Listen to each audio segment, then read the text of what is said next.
Assalamualaikum warahmatullahi wabarakatuh.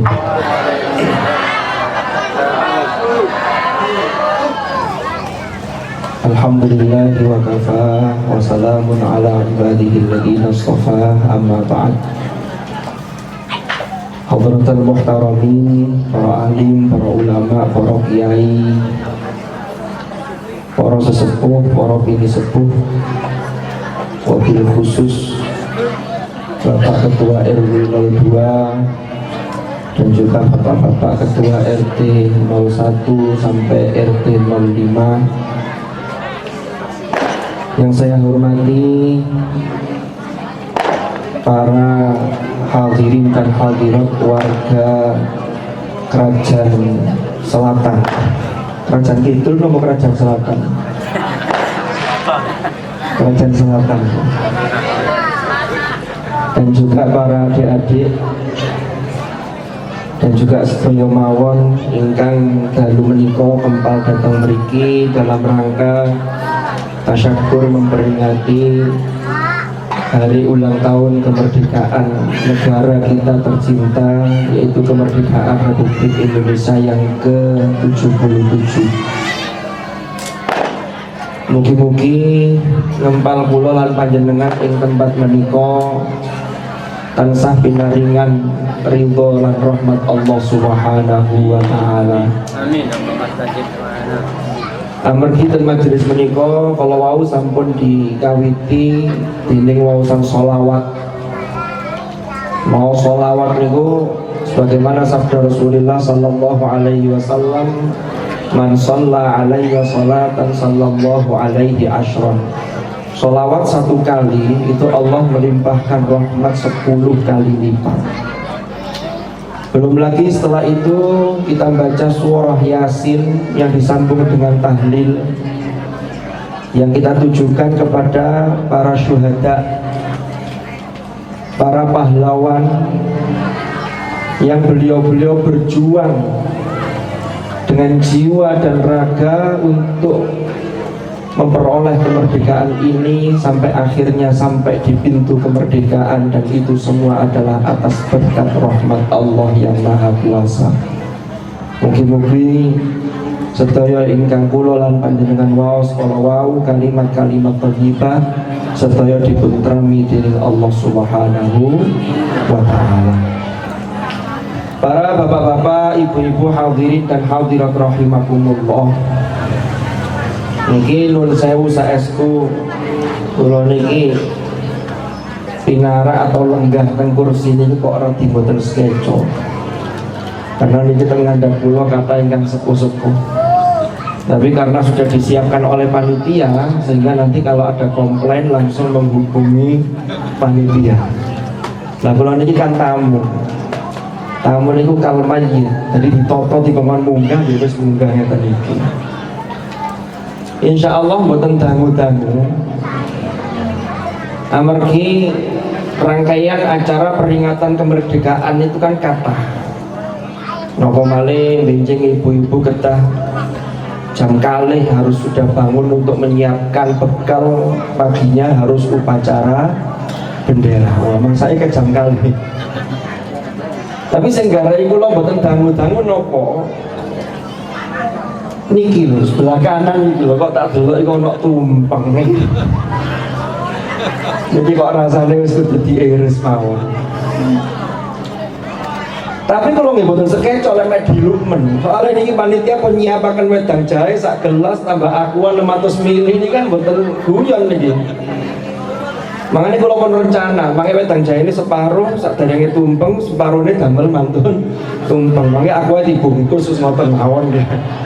Jadi cekak susu. Soalnya nuruti aqua niki niku 60 menit minimal, karena 600 ml itu berarti untuk 60 menit. Jadi per menitnya adalah 60 menit. Nah ini kan jadi lama. Itu kalau nuruti suguhan. Tapi kalau remen, suguhannya namung toyo. Kadang-kadang wonten pengawasan sing disuguhi jajan macam-macam, mas gak mungkin kepangan jajan. Mosok tiang ceramah kali mulu-mulu kan betul mungkin. Ini kan bener nih panitia, luar biasa. Para bapak, para ibu hadirin dan hadirat rahimakumullah.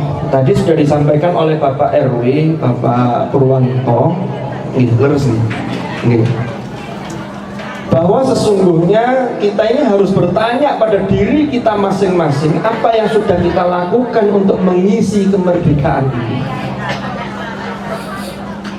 Memang dalu menikah, bahkan di banyak tempat kita ini punya satu tradisi yang harus kita urip-uripi, yaitu termasuk ketika malam peringatan 17 Agustus ini yang biasa disebut dengan bariah. Niki salah satu bentuk syukur, ini salah satu, karena bentuk syukur itu kata sangat minimal ingatan niki, karena dalam barian ngatan niki ada guyub antara satu dengan yang lain, lalu ada yang sodako ngatan niki, sehingga tercapai atau tercipta atau terlaksana acara-acara kados ngatan niki. Ini menguatkan, ini akan menguatkan kesatuan dan menguatkan negara kita, negara kesatuan Republik Indonesia. Tapi apa yang harus kita lakukan? Apakah kita ini ketika mengisi kemerdekaan ini ngenteni malam pitulasan lalu ngumpul-ngumpul ngeten tok? Nggih mboten. Banyak hal-hal lain yang harus kita lakukan. Kalau kita kilas balik sejarah, para kiai-kiai kita dulu, kan Indonesia itu dijajah atau dalam kekuasaan pemerintahan Hindia Belanda ini pun mboten tanggung-tanggung 3,5 abad, 350 tahun. Mboten saged sekolah nyaman, belajar tenang, ibadah tenang, ini rada angel. Napa malih sudah ketika ada agresi-agresi militer. Lalu tahun 1942 Jepang mulai masuk.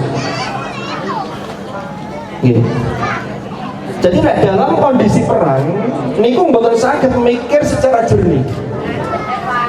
Nah saat niki niku memang kita ini berada di iklim yang merdeka, tapi sesungguhnya saat ini kita dijajah juga dengan yang namanya al-ghazwul fikri, yaitu perang peradaban melalui pemikiran. Ini harus kita waspadai.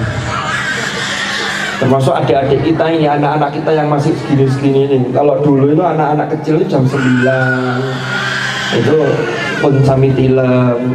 Saat ini kata sing melekan kan. Soalnya nopo? Soalnya ono kancane sing jenenge HP. Ini kok kuat melek. Padahal ini generasi yang harus kita persiapkan. Jadi lek pingin anaknya sakit poso HP, ini memang wong tuane juga harus tirakat HP.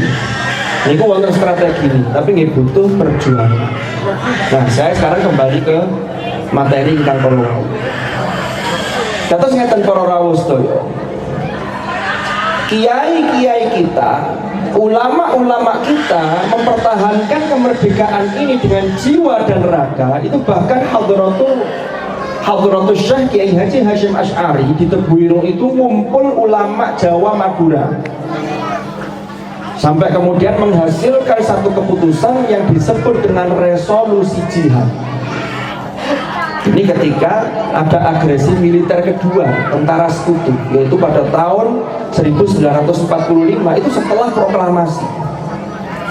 Tepatnya di Tebuireng resolusi jihad itu dikeluarkan itu pada tanggal 22 Oktober yang hari ini kita peringati sebagai hari santri.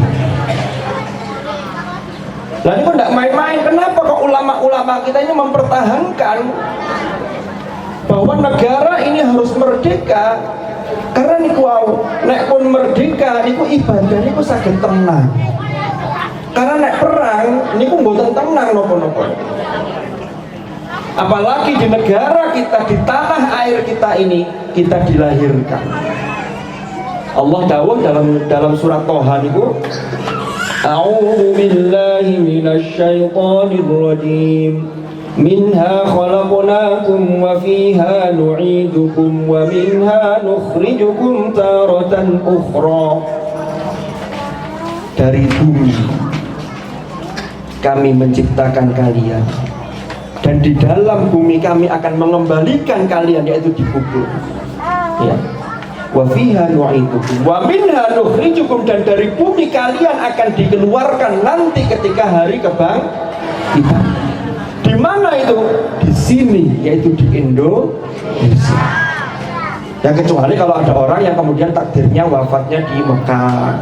Tapi secara umum mayoritas kita hidup di sini, berkarya di sini, ibadah di sini, bahkan sujud kepada Allah juga di hamparan bumi Indonesia. Maka tidak ada kata lain kecuali mempertahankan negara kesatuan Republik Indonesia.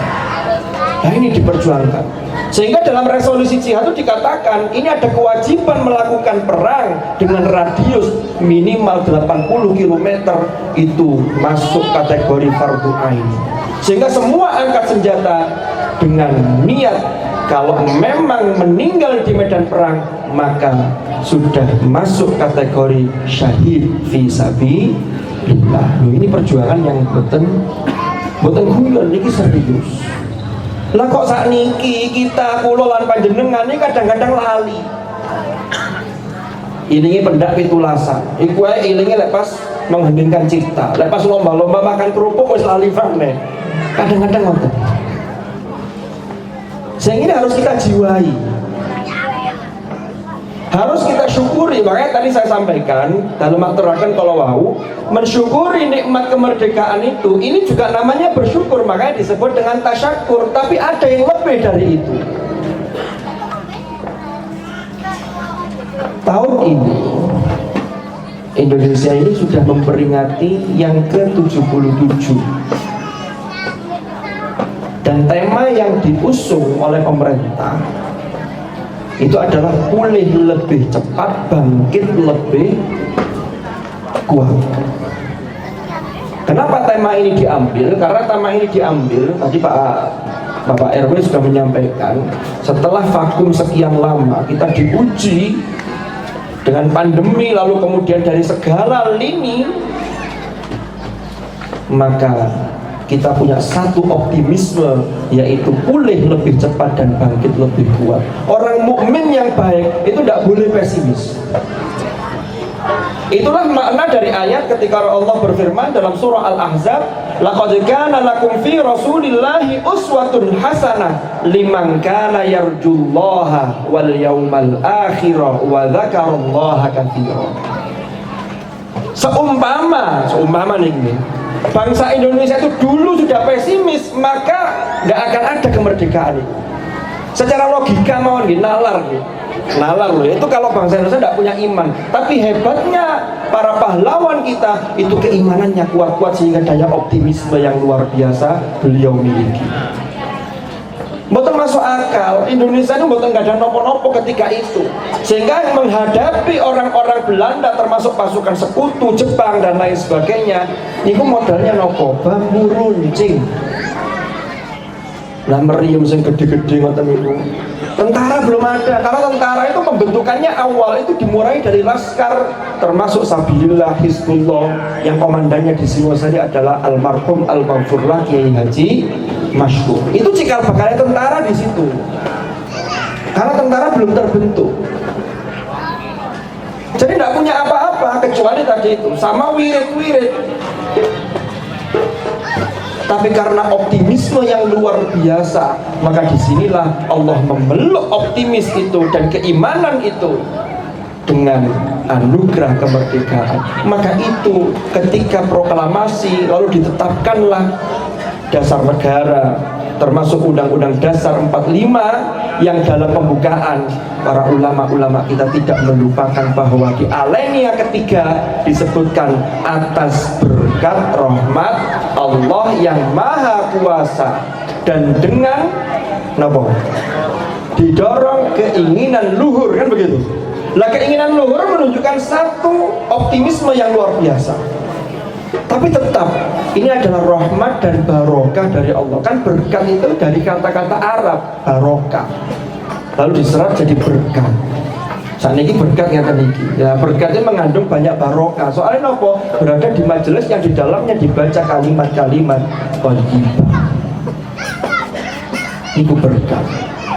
Nah atas berkat rahmat Allah yang maha kuasa, maka disinilah kita harus mengisi kemerdekaan itu dalam koridor ridho Allah Subhanahu wa ta'ala. Terus mulainya saking pundi? Nah niki wau kan sampun nyanyi sedaya lagu kebangsaan kita, lagu wajib, lagu Indonesia Raya.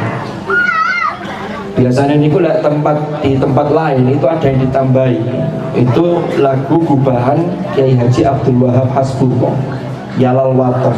Niku saya, niku syair, liriknya niku saya. Karena Yalal Waton isinya adalah membangkitkan semangat patriotisme. Saya kira sudah banyak yang hafal itu. Yalal Waton, Yalal Waton, Yalal Waton, kan begitu. Hubul Waton minal iman. Itu menunjukkan bahwa memang kiai-kiai kita itu melihat bahwa bangsa ini harus dirambut. Nah sekarang kita ini tinggal ngisi. Dulu memperjuangkan kemerdekaan ini buatan gampang. Lah kalau dalam lagu Indonesia Raya mau WR Supratman sudah mengingatkan kepada kita, napa? Bangunlah jiwanya, bangunlah badannya. Niku WR Supratman niku mboten sembarangan ketika memilih kata dan mendahulukan. Luwih dhisik endi membangun jiwa kali membangun raga. Dhisik pundi? Jiwa, karena sebagaimana WR Supratman itu menyampaikan dalam lagunya yang kita pakai sebagai lagu kebangsaan itu, bangunlah jiwanya baru bangunlah raganya. Ini jangan sampai kualik para rawuh sedaya. Jangan sampai orang itu jiwanya kosong, sing diurusi secara fisik, secara materi, niki keliru. Ini nanti jadinya keropos, sehingga banyak orang-orang yang nuwun sewu, kelihatannya materinya serba terpenuhi, tapi jiwanya kering karena jiwanya tidak pernah dibangun dan tidak pernah dididik. Sebagaimana pesan WR Supratman dalam lagu Indonesia Raya. Nah, ya apa caranya membangun jiwa?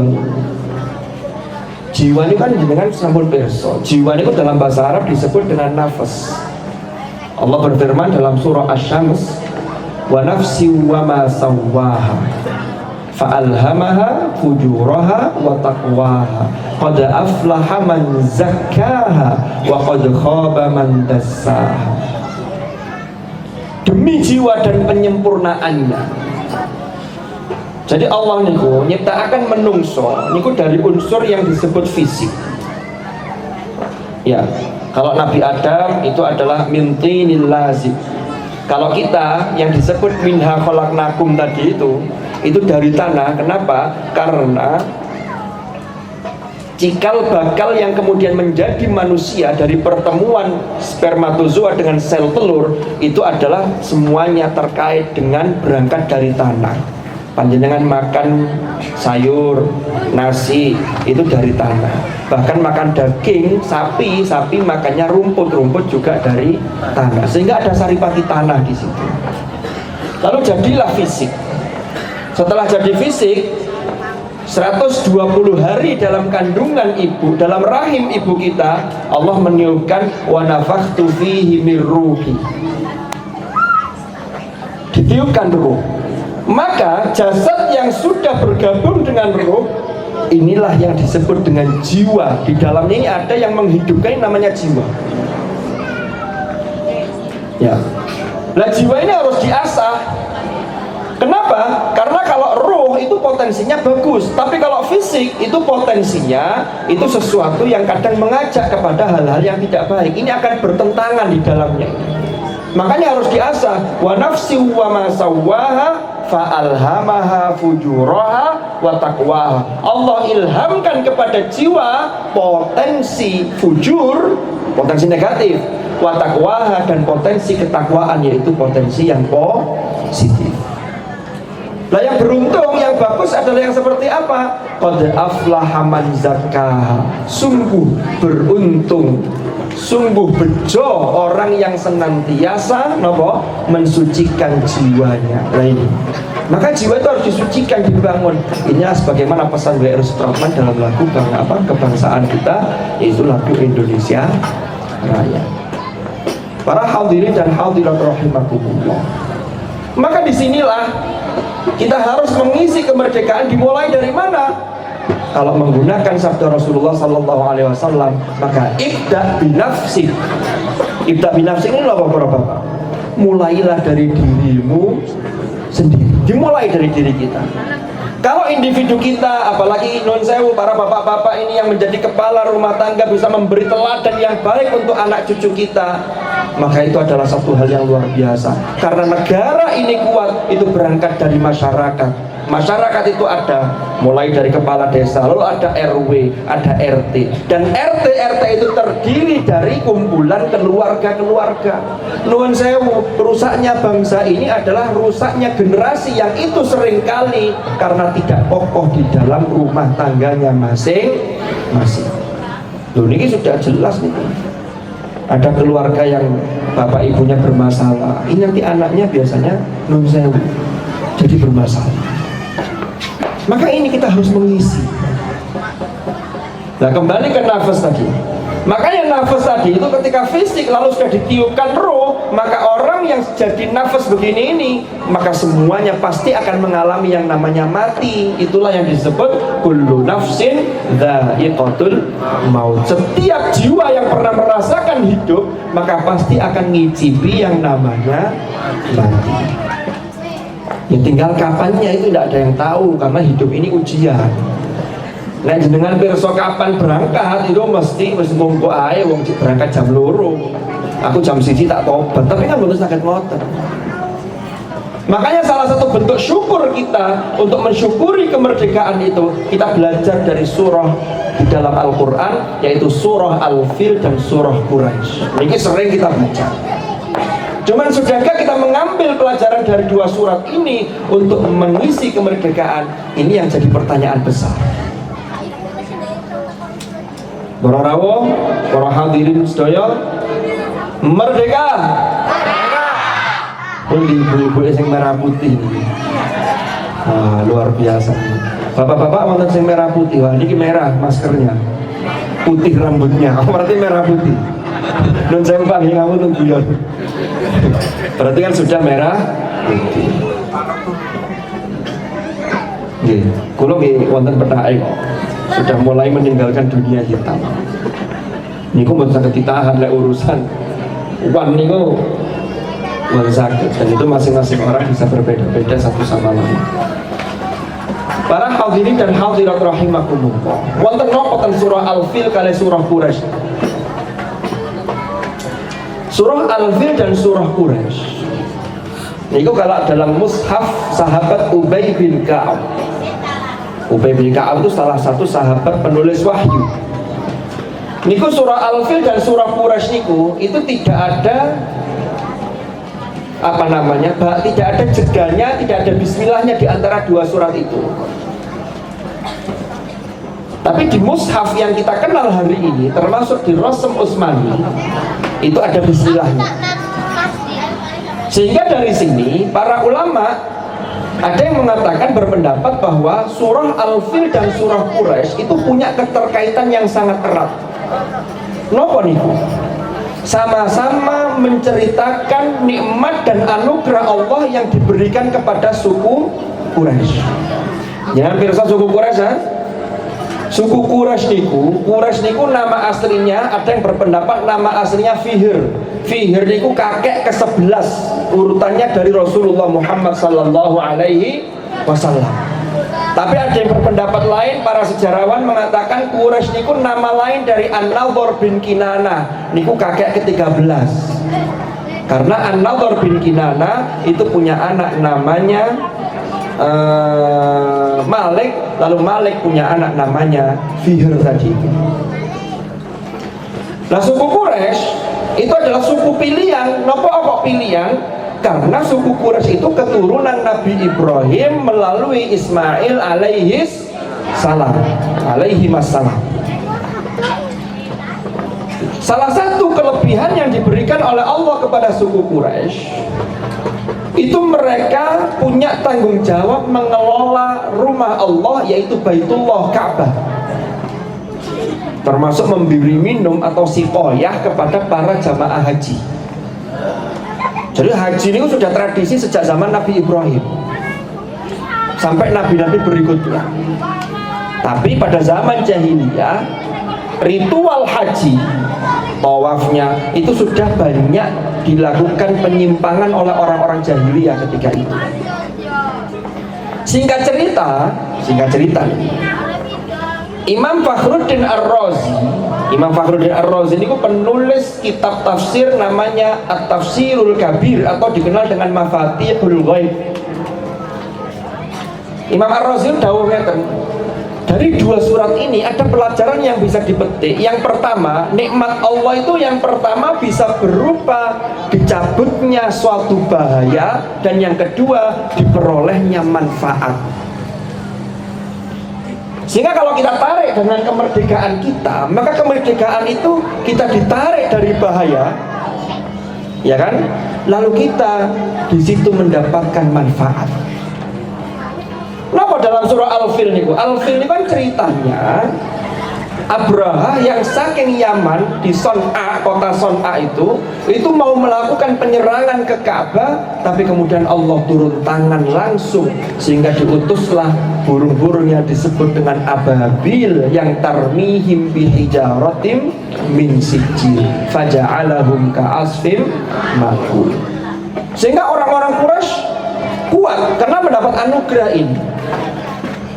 Lalu yang kedua, karena mereka lepas dari ancaman, sehingga orang Quraisy itu masih tetap bebas untuk melakukan bisnisnya.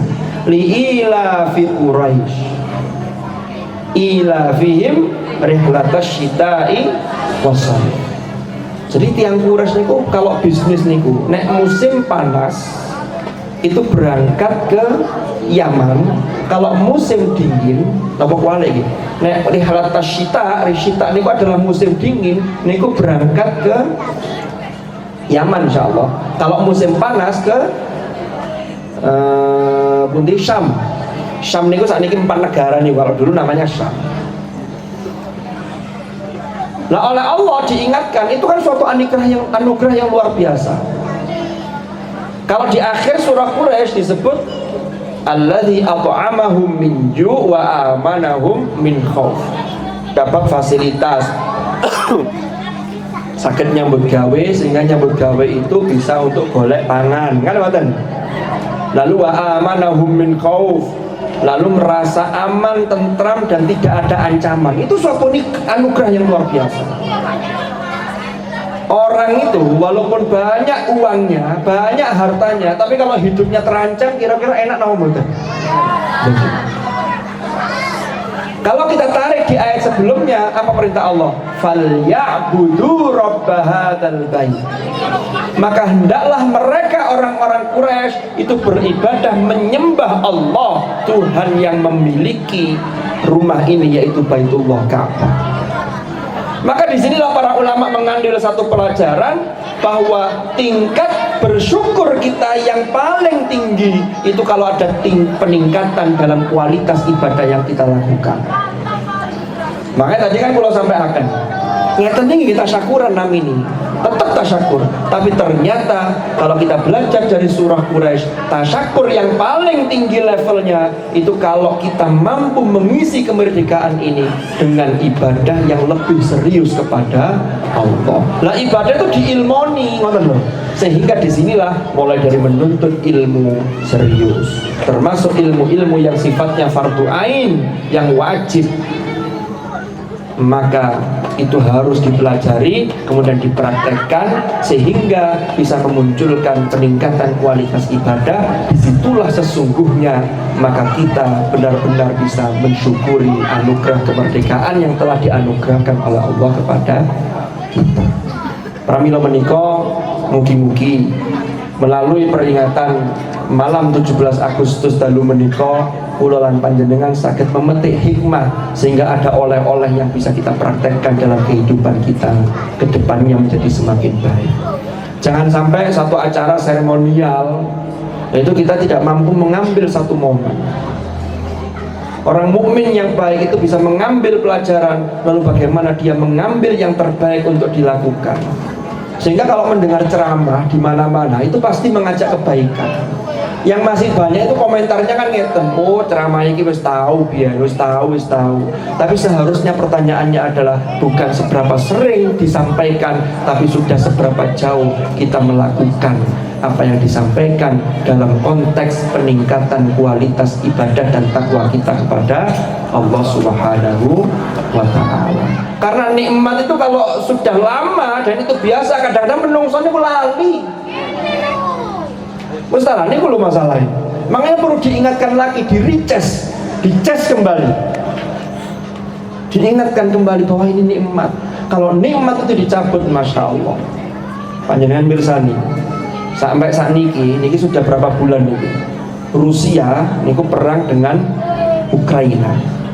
Di Ukraina itu sudah banyak kota-kota yang ditinggalkan penduduknya berada di pengungsian.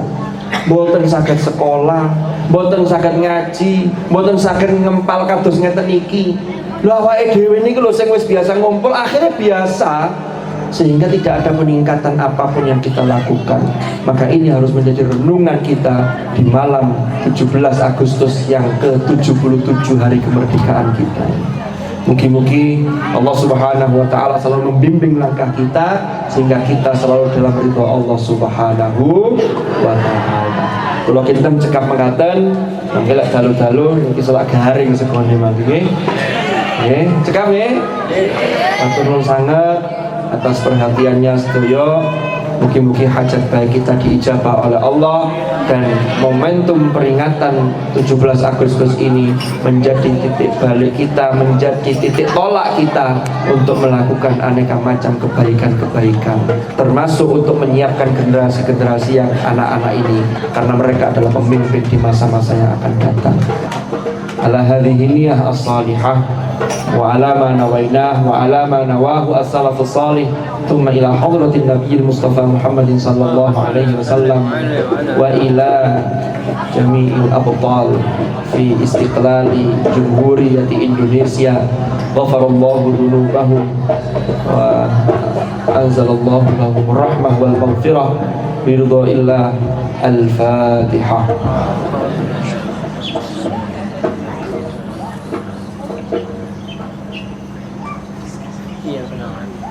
Bismillahirrahmanirrahim. Alhamdulillahi rabbil alamin, hamdan yuafi ni'amahu wa yukafi'u mazidah. Ya Rabbana lakal hamdu kama yanbaghi li jalali wajhikal karim wa 'azimi sultanik. Allahumma shalli wa sallim ala sayyidina Muhammad. Allahumma ya Allah bihaqqil Fatihah wa bi sirril Fatihah wa bi 'azamatil Fatihah wa bi haqqi man unzilat alaihi suratul Fatihah an tuyassira lana jami'a umurina wa an tarzuqana rizqan wasi'an halalan tayyiban mubaraka wa an tarzuqana hayatan tayyibah ya Allah bi rahmatika ya arhamar rahimin. Allahumma ja'al ijtima'ana hadha ijtima'an marhuma wa tafarruqana min ba'dihi tafarruqan ma'suma wa la taj'al ma'ana wa fina shaqiyyan wa la mahruma bi rahmatika ya arhamar rahimin. Wa sallallahu ala sayyidina Muhammadin walhamdulillahi rabbil alamin. Bismillahirrahmanirrahim. Al-Fatihah.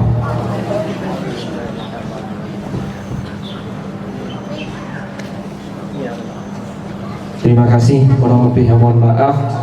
Saya akhiri merdeka. Wallahul muwaffiq ila aqwamit thariq. Assalamualaikum warahmatullahi wabarakatuh. Ya lal watani ya lal watani.